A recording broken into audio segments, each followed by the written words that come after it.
आपके पेट में एक दूसरा दिमाग है। आप कैसा सोचते हैं, कैसा महसूस करते हैं, सब कुछ इससे तय होता है कि पेट में क्या हो रहा है। इतना शक्तिशाली उपकरण, पर अगर आप इसे संभालना नहीं जानते तो ये एक गंभीर समस्या है।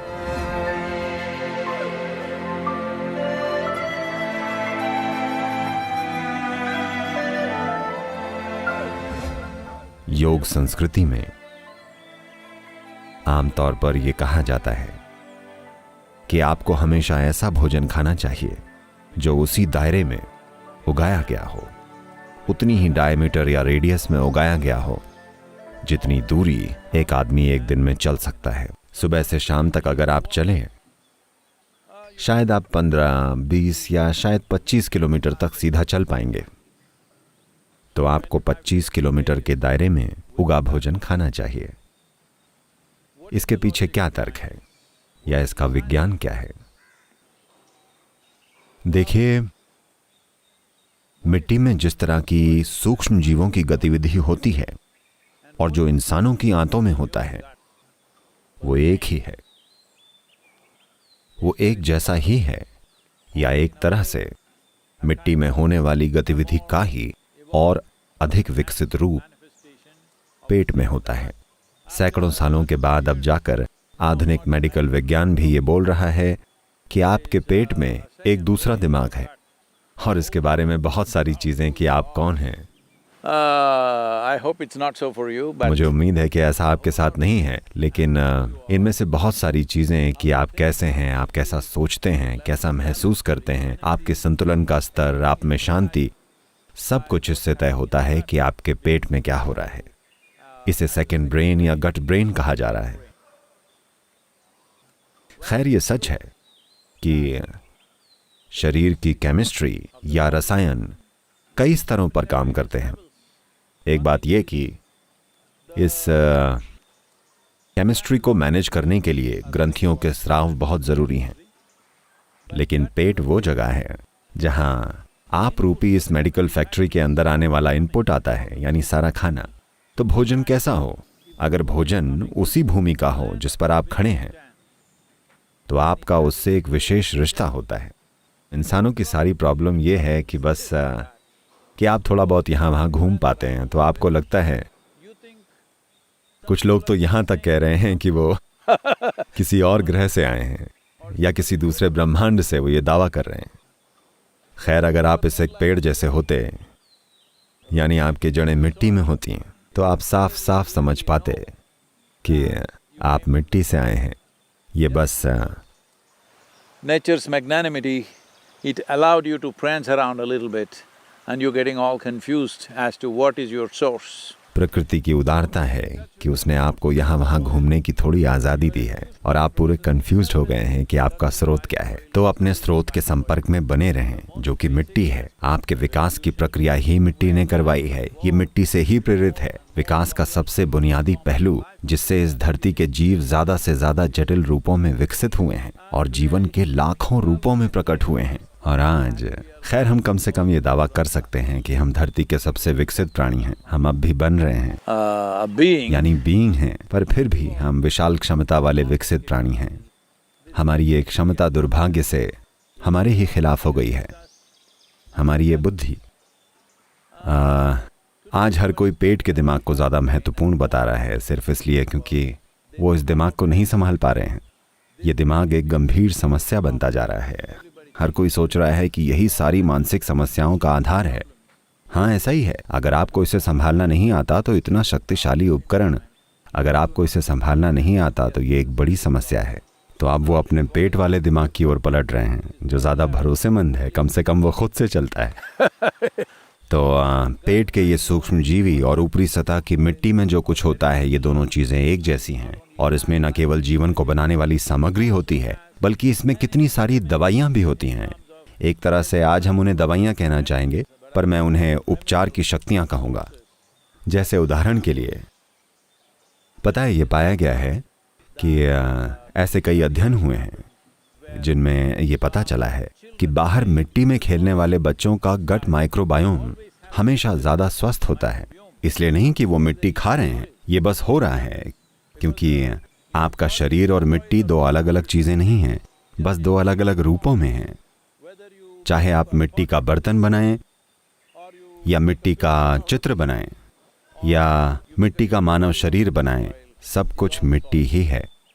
So the connection तो मिट्टी से जुड़कर एक हो जाना है, या तो भोजन की मदद से या शारीरिक रूप से जुड़े रहकर, ये बहुत ज़्यादा ज़रूरी है। और आधुनिक जीवन शैली ने हमें पूरी तरह से मिट्टी से दूर कर दिया है। हम लोग मिट्टी से बहुत दूरी बनाकर जी रहे हैं। और यहाँ तक कि जब हमें ज़मीन पर चलना भी होता है, वो ऊंची हील्स पहनती हैं जो 6 इंच लंबी होती है। मैं महिलाओं और उनके फैशन के खिलाफ नहीं हूँ, वो जो चाहें कर सकती हैं, लेकिन पृथ्वी से जुड़कर रहना और सबसे बढ़कर मिट्टी से जुड़े रहना स्वस्थ और संतुलित जीवन का एक बहुत ही ज़रूरी हिस्सा है। ऐसे कितने ही उदाहरण हैं। हमेशा से, सदियों से, जब लोग शांति पाना चाहते थे, जब उनका मन परेशान होता था, वो जंगलों में, पहाड़ों में जाकर चुपचाप बैठ जाते थे।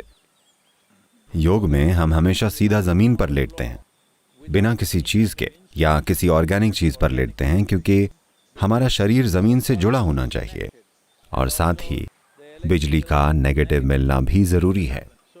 इससे आपके शरीर को एक तरह का अर्थिंग या नेगेटिव मिल जाता है, जिससे अतिरिक्त पॉजिटिव चार्ज बेअसर हो सकता है, जिसकी वजह से बेचैनी हो सकती है या गैर ज़रूरी न्यूरोलॉजिकल गतिविधि हो सकती है, जिससे कई सारी समस्याएं हो सकती हैं। ये ऐसा है, मानिए आप अपने इंजन को हमेशा तेज़ तेज़ चला रहे हो, तो लोग जंगलों में, वनों में और पहाड़ों में चले जाते थे और जाकर बस बैठ जाते थे और पाते थे कि वो बिल्कुल शांत हो जाते थे। इसका ज़रूर हमारे और मिट्टी के रिश्ते से कुछ लेना देना है। आप सोच सकते हैं कि ये एक पेड़ है, लेकिन ये मिट्टी है। आप सोच सकते हैं कि वो एक जानवर है, पर वो मिट्टी है। आप सोच सकते हैं कि एक इंसान है, पर ये मिट्टी है। इसलिए ये जुड़ाव बहुत महत्वपूर्ण है। आज अभी मैंने सुना, मुझे लॉस एंजल्स में बताया गया कि LA के ठीक बाहर एक फार्म है जहां अगर आप $50 दें तो आप करीब आधे घंटे के लिए गाय को गले लगा सकते हैं। because क्योंकि आप मिट्टी से जुड़ने की कोशिश कर रहे हैं, आप गट माइक्रोबायोम को स्वस्थ करने का प्रयास कर रहे हैं, आप अपने अंदर कुछ संतुलन का आभास लाना चाह रहे हैं। वैसे अगर आप कोई शक्तिशाली योग प्रैक्टिस जानते होते, आप ये अपने आप कर पाते, अपने ही अंदर से। लेकिन अगर ऐसा नहीं है तो सबसे आसान काम है मिट्टी से जुड़े रहना। और ये एक फैक्ट है कि 30 करोड़ से ज्यादा लोग एस्थमा से पीड़ित हैं। अमेरिका में बच्चों की आधी तादाद को 3 साल की उम्र होते होते सांसों की तकलीफ होने लग जाती है और वो तमाम तरह की दवाइयां लेने लग जाते हैं। लोगों को हर तरह की चीजों से एलर्जी हो रही है। 100 साल पहले आपने इन एलर्जीज के बारे में सुना भी नहीं था। बहुत कम लोगों को ये होती थी। आज ये सामान्य बात होती जा रही है। हर किसी को किसी न किसी चीज से एलर्जी है। I've met people who are allergic to sunlight. I've met people who are allergic to rainwater. मैं ऐसे लोगों से मिला हूं जिन्हें धूप से एलर्जी है। मैं ऐसे लोगों से मिला हूं जिन्हें बारिश के पानी से एलर्जी है। मैं बेशक ऐसे लोगों से मिला हूं जिन्हें मूंगफली से एलर्जी है। इसके बारे में सभी जानते हैं। ऐसा नहीं है कि उन्हें बस मूंगफली खानी नहीं है। अगर आप बस उस फली को खोलने भी लग जाएं, उस लाजवाब फली को जो कि बेहद पौष्टिक है, जिसे हम ग्राउंडनट या मूंगफली कहते हैं, क्योंकि ये मिट्टी के अंदर पैदा होती है। लेकिन अगर मैं बस इसे यहाँ खोल दूं और किसी को एलर्जी है तो 50 फीट की दूरी पर वो मर सकते हैं। जरा इसकी नाजुकता को देखिए। तो ये चीजें इसलिए हुई हैं क्योंकि हमें लगने लगा है कि हम कहीं और से आए हैं।